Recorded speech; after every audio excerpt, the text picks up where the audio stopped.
Hey, welcome to Your Shifter. He's Sean Capstick. He's Rene Rouleau. And why are we here, Rene? We are here, Sean, to enlighten people on bands that maybe were overlooked and maybe didn't get a lot of radio play. And maybe you might like this band too that we're introducing today. Or you might actually already know this band and go, man, I wish I knew more about this band. Well, guess what? You're going to learn everything you need to know about that band with our podcast. Can we talk about bands that just make us happy? Is that a good category for Ear Shifter? I believe that would be an excellent category for Ear Shifter. Because I want to talk about the Mountain Goats, because the Mountain Goats make me happy. And Sean, let's be honest. I know the Mountain Goats make you very, very happy.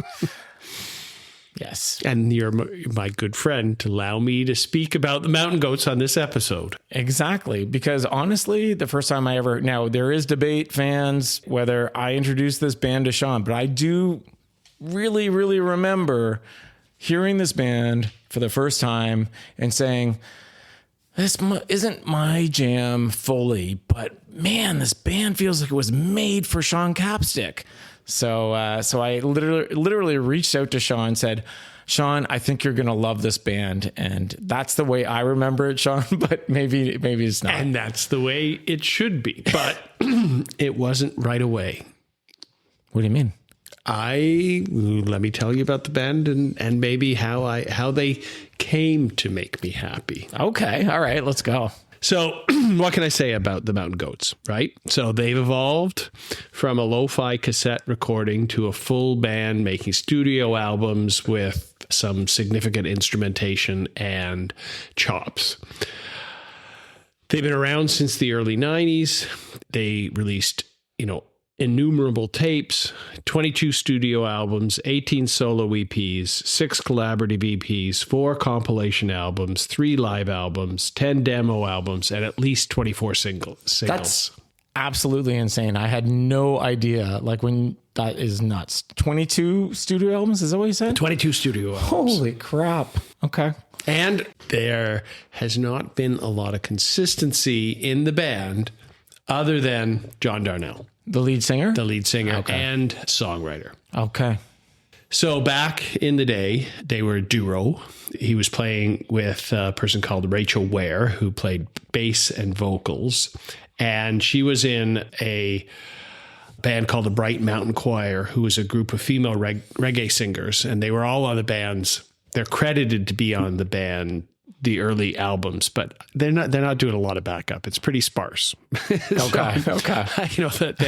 He's got a backup band that doesn't play every single song, but they're there. Okay. They're there. Okay. Then he was joined by a guy named Peter Hughes, who joined in 95, and he just recently retired for the band. So there was a heartfelt goodbye, and he left because he couldn't do it anymore. And so, no animosity. It was just, I can't be in a touring band, and they tour all the time. They are if you were in the States, you could probably see them once or twice a year. Oh, question. Have you seen them? Yes, I have. Once? Twice. Okay. And they're amazing. Where'd they play in Toronto? At the Phoenix. Okay. The sold out show, Phoenix. Yeah. Nice. So that's perfect. What is that? That's 1,200 people. I think it's around 1,200. Yeah. It's really nice. Yeah. Yeah. So awesome. and he does that over and over again across the country. He plays solo, he'll play as a duo, and then he'll play with his full band. So Annie Clark, St. Vincent. Oh, was yeah. on his 2008 album, Heretic Pride. Okay. Now the band, the 3-piece that they are now, John Worster, who happened to be a band called Superchunk. Oh my God. Wow. He plays drums. He plays drums for Bob Mould. Wow. He's also on the radio with a guy named Tom Sharpling, who's a comedian, voted a really funny guy. Okay. And he just happens to also run Merge Records, their current album. So the Sorry, who Goats does? are on. Who runs Merge Records? John Worster. Okay. Wow. That's major. So yeah, he's pretty connected. Yeah. And he's the drummer. Yeah. And then there's this flute, saxophone, clarinet, guitar, keyboardist, backing vocal, multi-instrumentalist, jazz musician who just fills in all of the other little bits on the band. And he's been there for a decade. And does he tour with him? Do we know? Yeah. Okay. Yeah, that's Matt Douglas. Okay. So, the recordings, like over this, what is it, like 25-year period, since the 90s, the music's evolved from John Darnell singing, strumming, yelling into a Panasonic boombox and recording a cassette and dubbing the cassette. And then that was the Mountain Goats. To polished studio albums that were released on 4AD records. They were on 4AD records before they were on Merge. And if you know 4AD records, that's, like they didn't seem out of place. It was very well polished and produced, right? Which is a big change from where they were. Yeah. And, the one constant is John. But, he's a bit of a conundrum wrapped in a mystery inside an enigma. Okay. When you get to, when you learn a little bit more. So let me tell you about him. Yeah. So he was born in 1967 in Bloomington, Indiana, and he grew up in California where he experienced a terrible childhood. We'll talk about that later. Okay. He liked music in the 80s, best decade ever. And he was, like us, goth-adjacent. So we'll talk about that later as well. True. And, he had an interesting period in his life, and he ended up going to a small liberal arts college called Pilzer College from 91 to 95, where he graduated with a double major in classics and English. Yeah. All right. Sounds familiar. He then became a psychiatric hospital nurse. Whoa. Okay. I think the story goes he got some cash after working. He picked up a guitar, and then that's how the Mountain Goats were born. So he's musical when he was younger, but that was how the band was born in a psychiatric hospital. Yeah, and also probably got a lot of interesting insights and stories from working there, right? Yep. And he's got some tortured characters in his songs. He describes himself as a theist. Okay. So, who prays to Jesus. So that means he holds a belief in God and engages in prayer, but he expresses some hesitation. Okay. So I think theist is a pretty good word. Yeah. And he released an album, The Life of the World to Come, in 2009. So this would be 4AD time. And every song was a reference to a passage in the Bible. Wow. Okay, this is the second artist that is kind of a devout Jesus believer, for lack of a better term. Jim Carroll, as well. What's going on, Sean? Something you want to talk about, or? Well, I don't know about Jim Carroll, but John Darnell has professed a love for Amy Grant. So it's not just the Bible. It's, Amy Grant? Yeah, the contemporary Christian singer who's white as snow. I can't remember. I think I know an Amy Grant song, but I can't remember. Big contemporary Christian artist. Yeah. Okay. John actually has tracked on, I think, contemporary Christian radio with some of his songs. But his favorite genre is metal and death metal in particular. His first novella, he's also like Jim Carroll, he is also a novelist. So his first novella was about Black Sabbath, and he wrote for Decibel magazine, which is like a headbanger magazine. And he was a regular column called South Pole Dispatch, where he reviewed concerts. And he also ran a webzine, like, remember webzines? Yeah. It's still online, called Last Plane to Jakarta, where he focused on underground music. Oh, but not death metal or metal specifically? Just obscure. Okay. He wrote books. So I didn't read his first book in 2014. This is about a man who suffered a life-altering injury as a teenager and now runs a male-based role-playing game. He loves anachronistic stuff called Trace Italian. And the story unfolds in reverse, gradually revealing the circumstances that I haven't read. I did read his second book called Universal Harvester. That was 2017. So this is in the 90s with a video store clerk. a young man who is trying to figure out dating and is in a video store. And he keeps getting these tapes that aren't rewound, and he's watching the tapes, and there's splices of really disturbing stuff in the middle of these videos. Okay. And he engages like a group of people who also come in and say that VHS tape's messed up. And so he searches for the person that's been splicing these things into the VHS tape. That's a pretty good plot line. I like that. Like, it's disturbing, these images, but then it becomes kind of quaint. I think I enjoyed that book a lot. I think you can, if you can read it and make you happy as well. And then his last book in 2022 is a true crime novel. Okay. It's the narrator is a true crime writer who is known for writing these books, and he talks about his research methodology, and he gets the rights to cover a notorious teenage murder case from the 80s. And so it's set probably in the 2010s, right? Like a generation after the murder. And it switches fonts, it switches. Whoa, in the book? In the book. Whoa. And that's the guy really questions his, should he even be writing about true crime? What right does he have to write about these disturbed people? And John Daniel shows up as a cameo in his own book. That's awesome. The narrator meets him for lunch. It doesn't say, but it's like pretty clear that it's like, okay, it's a traveling musician that he's meeting for lunch that's talking about this true crime book. So he's also got like these songs. He's got like thousands of songs over all of these albums. And so he's got some reoccurring themes. So there's the alpha couple. So they're an unhappily married couple on the edge of divorce. And he writes about them a lot. And he writes up to 2002 album. The first album on 4AD is dedicated completely to the alpha couple. So they are over the top. There's going to songs. So the first albums, there was a lot of songs about going to someplace. Okay.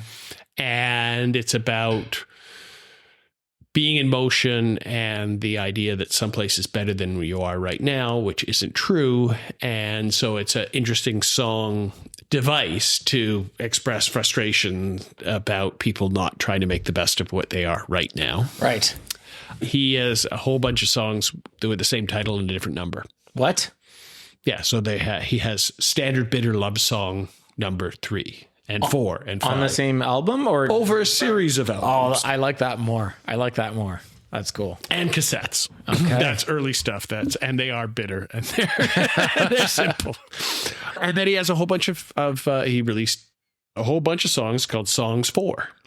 Songs for somebody who is, and then he talks about that person. Okay. And he does speak about people in the narrative. He uses real life people in songs that are fictional. And then he uses real life people and fictional characters that you think are autobiographical. Okay. And I think that's, probably what makes him such an interesting storyteller. He's a musician. His songs are, have evolved, but he tells a story. His songs are very narrative driven, and the narrative is what keeps it going. So where does the story begin?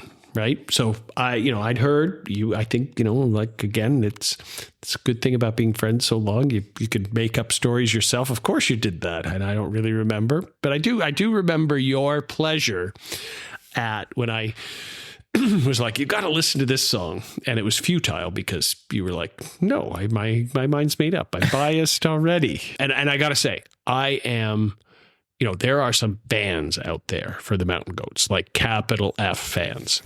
There is a Wikipedia that describes every song when it's ever been played, like not a Wikipedia, like a wiki, a fan-based fandom wiki. Yeah, I understand. Every song ever played, what he talks about, things mentioned in the songs. Like, it is a treasure trove if you want to wonder the difference between Standard Bitter Song 6 and 7.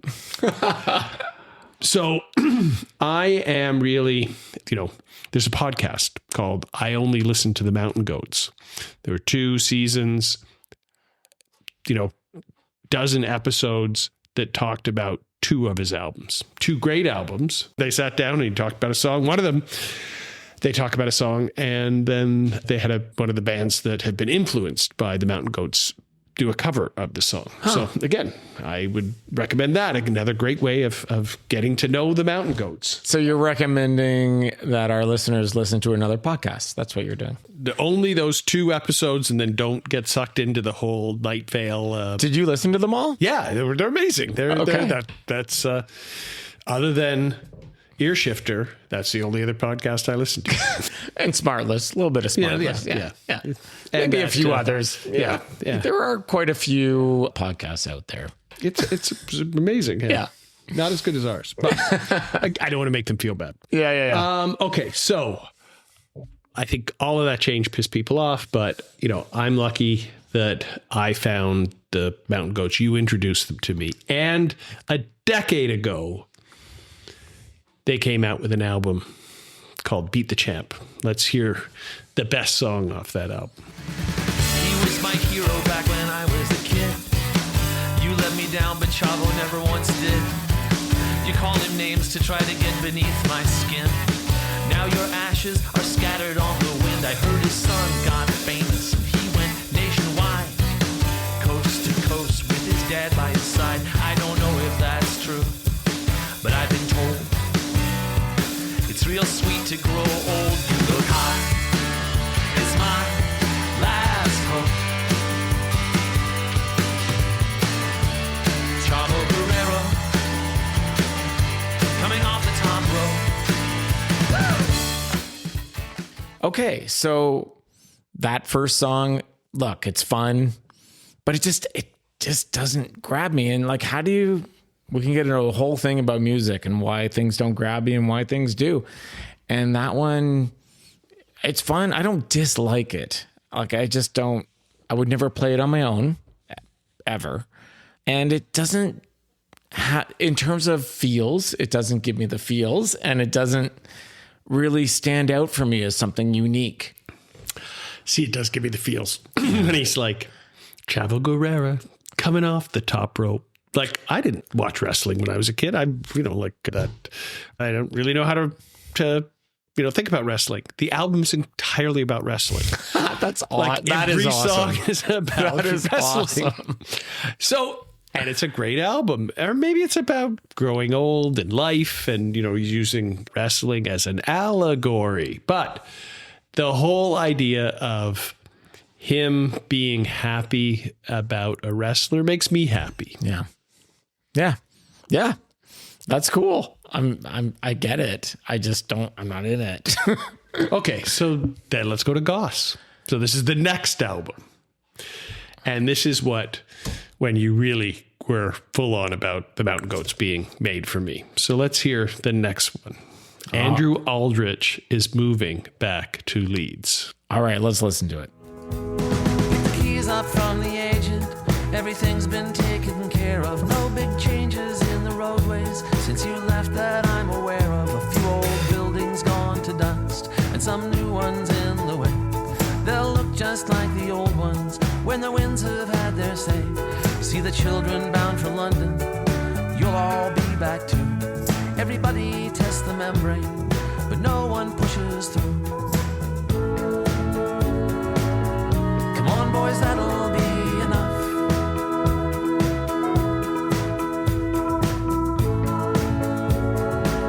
You'd think your old friends wouldn't play so tough. Like a basket by the Nile, hiding down among the reeds. Andrew Eldritch is moving back to Leeds. Okay, so that song, what I like about it is that I don't know who Andrew Eldritch is. Maybe you'll tell me. Do. I do. Okay. All right. But I'll say this, that, the title is Andrew Eldritch is moving back to Leeds, and it feels like a fella named Andrew Eldritch is moving back to leads. Like it's got a nice pep to it, almost like a ditty. And so I love that he's done that with it. He's like, I'm going full on with this feel. So you may know Andrew Eldritch from the Sisters of Mercy. Oh, I didn't know he was one of the members of Sisters of Mercy. Well, they're from Leeds. Yeah, fair. And so that song's about, Andrew Eldritch, who, dear listeners, the Sisters of Mercy were an influential goth band. I think I liked them more than you, but we both liked the Temple of Love. 100%. Love. 100%. Absolutely did. Yeah. Solid band. So, and became so full of themselves. So his band left him and became necrophiliacs in Brazil. What? Really? Yeah, I don't know. That was just a rumor. And then he went on and he played with the guys from Siege Sieg Sputnik but released 2 great albums. As Sisters of Mercy. And those whole bunch of dance singles that were just so much fun. Yeah.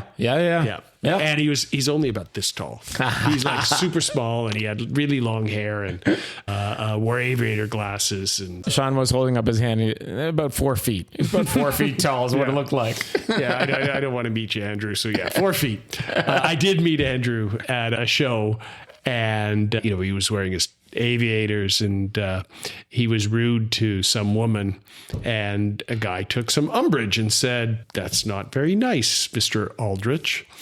And he just started freaking out on this guy and stood behind the bouncer like, "Don't, hold me back, bouncer. I'm going to kill this guy." And the guy just looked at him and laughed and left. And everybody was like, I think he was trying to sign autographs and be cool. And everybody was like, "You're not that cool at all." But so he was a fan. What was do you remember the concert? What was it? That was on Floodland tour with Siege Sieg Sputnik, and that was that was great. Like it was a good show. Yeah, nice. So that album has all the characters from that scene, right? Do you remember the Batcave? The band? No, the place, the Batcave. Oh yeah, totally. Yes. So he sings. The first song is about the Batcave. No one knows where the Batcave closed. And it's all these little things about that, if you were in the 80s and goth-adjacent or a goth, you knew what the Batcave was. Right. And that is actually set to, he rips the Floodland theme off. And it's beautiful. I knew we could play that too, but let's keep going. All right. And there's a song called Rage of Travers. So do you remember Pat Travers? No, I don't. Okay. He was, you were alive in the 80s, and he's an Ontario guitar hero whose song was Snorting Whiskey, Drinking Cocaine. Okay. Was a rock icon, had what kind of rock? Hit, like blues rock, and then had a crossover. You lost me at 80s. blues rock. Yeah, but you would have heard it because it was everywhere. Okay, fair enough. It was everywhere. It was like if you were listening to the Mighty Q or Chum FM because you were trapped in an elevator. Yeah. I don't think they played it. You would have heard it. Okay. So he's got, on Goss, he's got this album called Rage of Travers. It's about Pat Travers, who wanted to jam. This is a true story, supposedly. He wanted to jam with Bauhaus after they played a show in California. And he had played a show in California, and he showed up with his guitar and said, "Hey, let's jam." That's pretty cool. Now, I'm sure Bauhaus said absolutely not. He was not let in, but I think that's why Peter Murphy left. I think it was, who was Kevin Ash? Was that the guitarist? Daniel Ash. Yeah. Insecurities. He couldn't keep up with a guy from Ontario. He name checks KROQ. Okay. The LA modern rock station, the equivalent of CFNY back in the day in LA. KROQ. Nonstop K-Rock. It was great. Trent Reznor, as someone who is not a real goth, or a real goth would not want to play with. Robert Smith, Susie Sue, Richard Blade, Billy Corrigan, and in the last song on the album with lyrics, Gene Loves Jezebel. Whoa, Gene Loves Jezebel. Nice. How good were they? Well, I'm not sure. Are you being facetious? No, I loved those. Like, okay. They were awful, but like that for an emotive dance song, it was great. Well, they had one really creepy song about a rape in a park. Do you remember that one?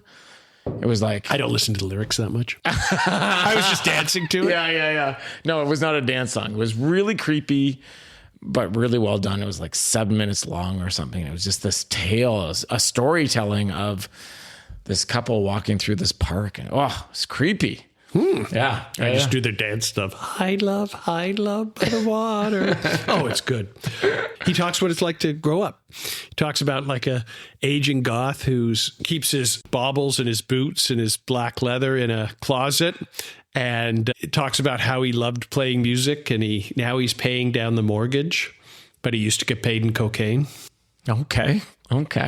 And, it's a great album. Did you listen to the ambient tracks at the end of it? Which album? The Goss. So on the deluxe version, there's 4 ambient tracks, and Mr. Ambient over there. No, I did not. I couldn't finish it. They're the ambient tracks that I remembered on late night college radio stations playing. They're just like, simple. Just so it's like perfect. So You love it? I love those ambient. Like they're Wow. I think they're great ambient tracks. No lyrics. No lyrics. Okay. And not loud, soft guitar explosions. Yeah. So if you've ever worn black in the summer for multiple days, then this could be a good introduction to the Mountain Goats for you. So then he went on to a album that wasn't about Dungeons and Dragons, but, had a lot of role-playing mythical songs on it. A song about Ozzy Osbourne, about him playing in a place called Passaic, New Jersey. And again, another true story. Ozzy comes out in his kimono and he is so high he can't read the teleprompters that they have put out for him to sing. So this is a song about that. But the B-side takes it over the top in terms of being made for me. Okay. So let's hear Get High and listen to The Cure. Let's hear that one. The whole of pornography, especially side 2. I wanna get high. I wanna get high. I wanna get high. And listen to The Cure all night. I wanna get high. I wanna get high. I wanna get high. And listen to The Cure all night. A forest, secrets, hold the figurehead. Primary, Charlotte sometimes. Let's go to bed.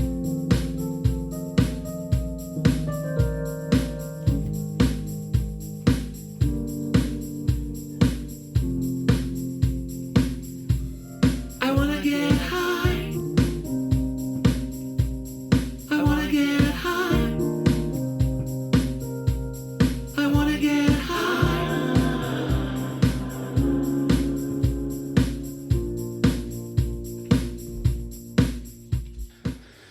Okay, so I like The Cure.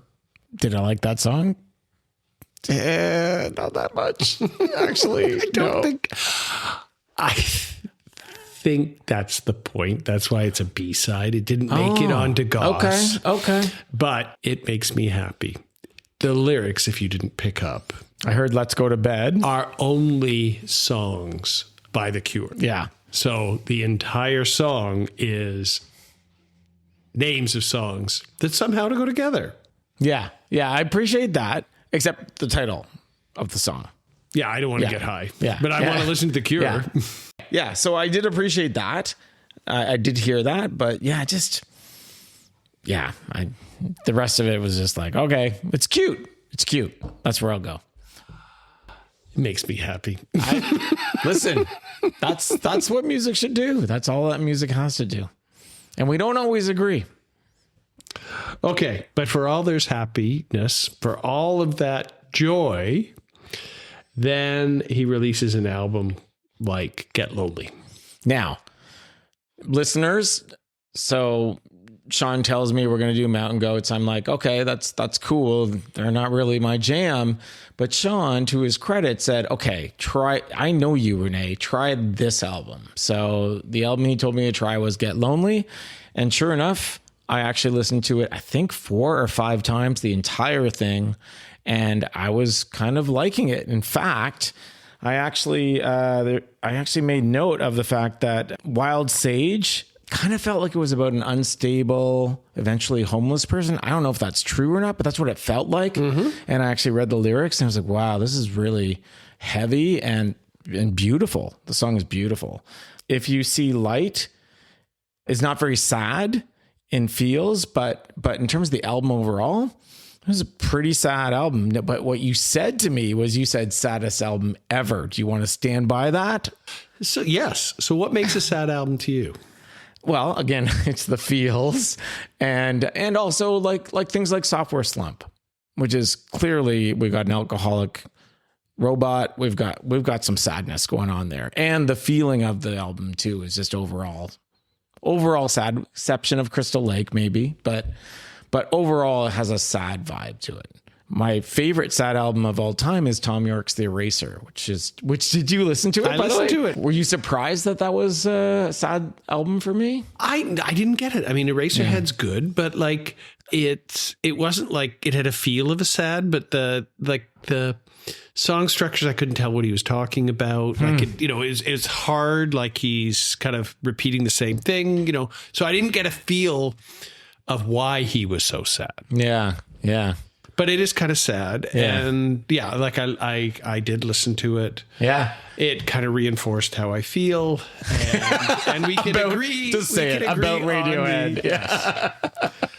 Okay. But this album is I can confidently say this without listening to the other 21 albums, that this is my favorite Mountain Goats album. You've got a whole bunch of others. That's the best thing. So why do I find this album so sad? Because it's a breakup album, right?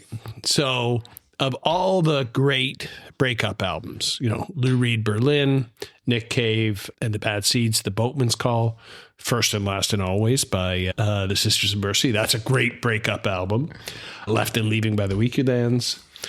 All of the Cure albums between 17 Seconds, Faith, and Pornography, but especially Pornography, they're breakup albums, right? Like the singer, the narrator is angry.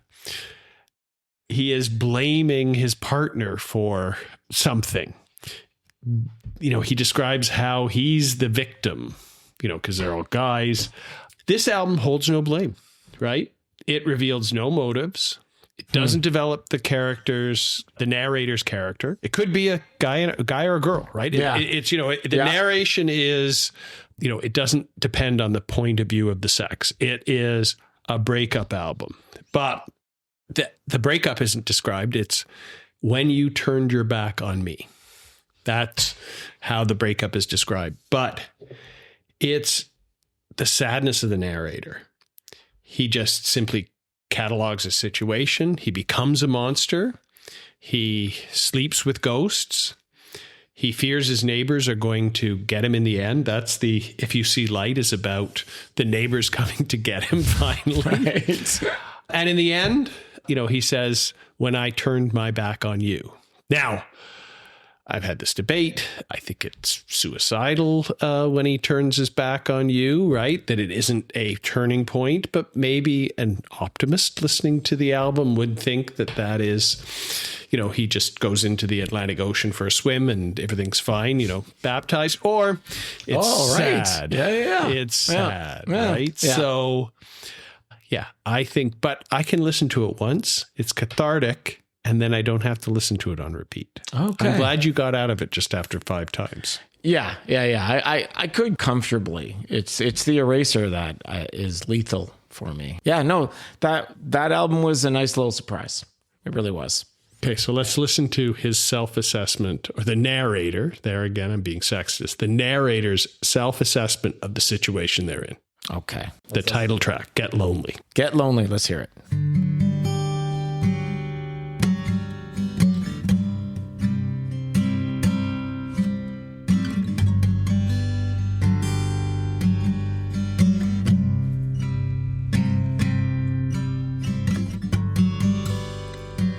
I will rise up early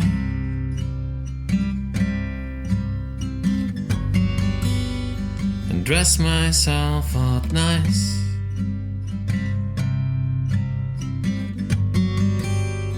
And I will leave the house.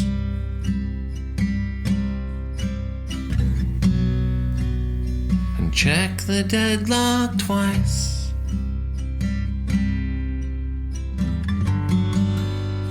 And I will find a crowd.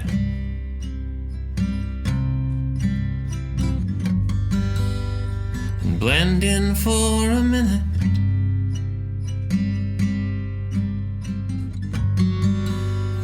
And I will try to find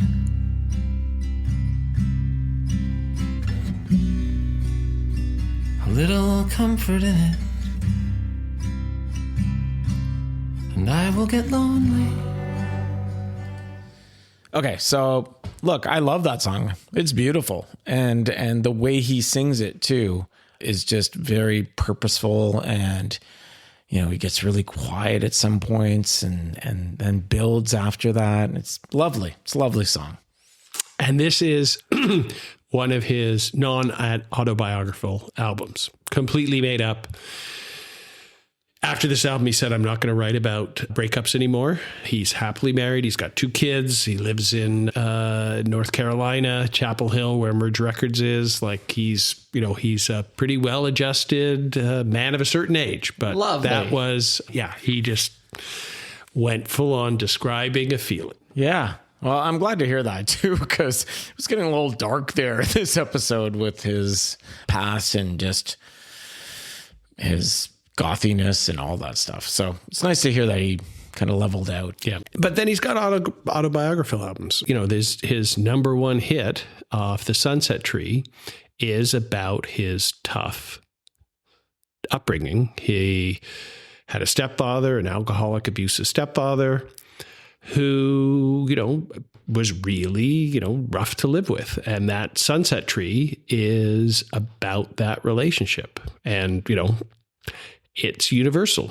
what he's made that album to be. People can, you know, I like the song. I'm not going to play it, but you know, this year is about, you know, being drunken in an adolescent haze and then going back home.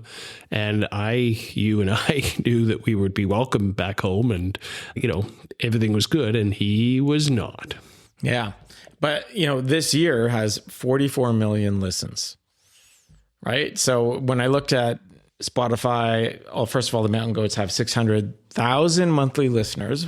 When you put that in perspective, the Joy Formidable have, I think, 200,000. So they got some hardcore fans. But there's 2 songs, Sean, that were at the top of the Mountain Goats Spotify playlist. And one of them had 70 million listens, No Children, it's called. And the other one was This Year, which is the one you're talking about right now, I think, has 44 million. So first of all, the drop off from 70 million to 44 million. And then after that, 44, I think it drops down to like 2 million is the next highest. And we have talked about this already, but we don't know why those 2 songs. I thought it was a movie soundtrack or something, but nothing. I could find nothing. They're fan favorites. He plays them live. I don't know. They're good songs. Why do we hear No Children? Why don't we hear No Children? Because that's actually my favorite of the 2, for sure. And and for you, though, before we do that, they're not in your top songs. Those 2 songs are not your favorite songs. They're not my favorites, no. Yeah. You know, like I like them, Yeah. you know. Like I think I can sing along to them, but they're not my favorite. Okay, well, if you were to put together a Mountain Goats Besties playlist of your favorite songs, would they make it? Sure. Depends how long the thing would be. But again, he's got 1,000 songs. Yeah. So, you know, are they in the top 100? Yes. Okay. All right. You know, 10%, Yeah. 20% for sure. Yeah. You know, they're fun. I've seen him, like he's played, I think, both of them each time I've seen him. But Yeah. I'd put any song off Goss before that. Yeah. Okay, well, let's give a listen. I hope I cut myself shaving tomorrow. I hope it bleeds all day long. Our friends say it's darkest before the sun rises. We're pretty sure they're all wrong. I hope it stays dark forever. I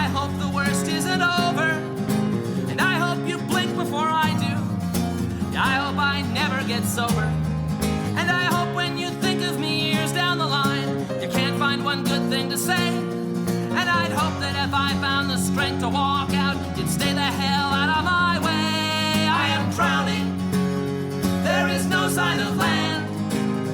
You are coming down with me, hand in unlovable hand, and I hope you die. I hope we both die. Okay, so I like this song. This song's fun.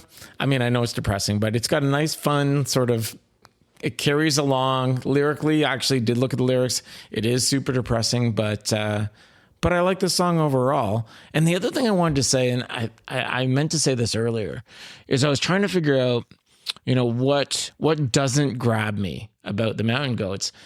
And at first I thought it was his voice and his cadence.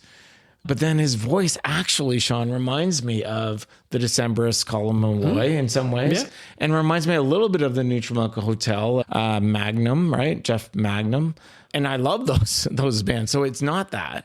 And his cadence is so interesting to me, Sean, because it's done in such a way that it makes you pay attention to his lyrics. And I think that's quite clever as well. But I just can't pinpoint why I don't love them as much as you do. But on that note, do you have a favorite Mountain Goat song? No question. Really? Is it called No Question? No. It's called Jenny. Jenny. Okay, tell me why. Or do you want to hear it first? Well, Jenny is a reoccurring character in this is not why it's favorite, but tell me why it's named Jenny.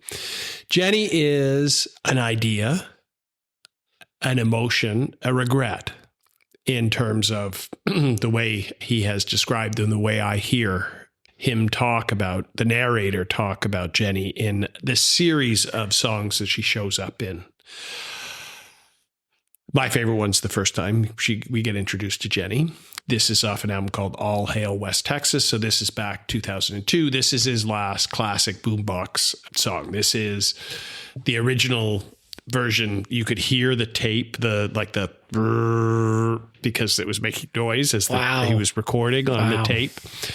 Made 10 or 20 cuts and picked the one that he liked, and that went on the album. It's been remastered, that's sonically a little bit better, but of the time, great. If you want to hear,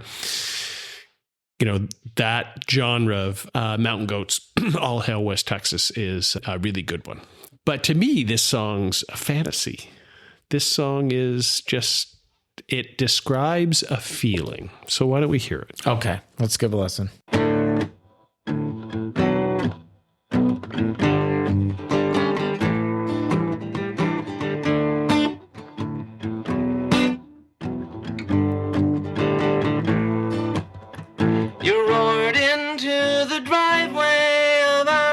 Southwestern ranch style house on a new Kawasaki, all yellow and black, fresh out of the showroom.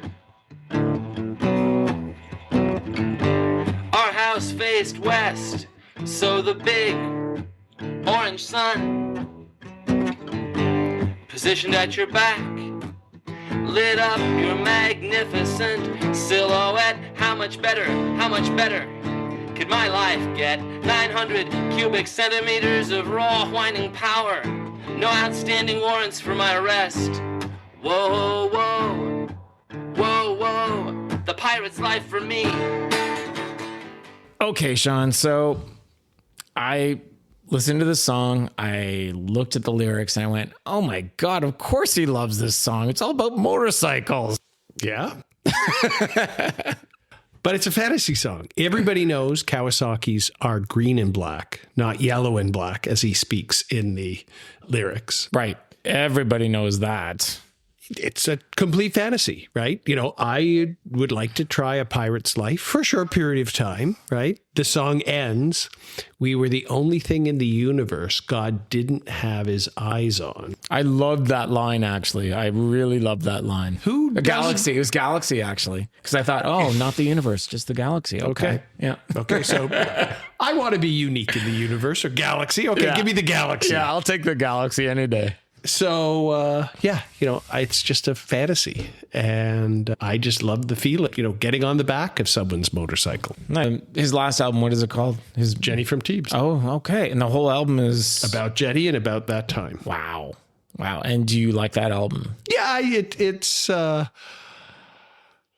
I listened to it. It's good. I've liked the last few albums. Like Dark in Here is great. He's got a song about the quiet parts on death metal songs that he listens carefully to that. Oh, that's awesome. It's awesome. The Getting Into Knives, Bleed Out is a album completely about hostage taking and is stylistically after like a 70s bank robber type movie, right? Cool. So yeah, there's something there for anyone. Yeah. But, we haven't talked about Transcendental Youth. That was a autobiography album when he was a methamphetamine addict in Portland. Holy shit. Wow. Damn. Okay. And there's some good uplifting songs there about just stay alive. Wow. So he's lived a colorful life.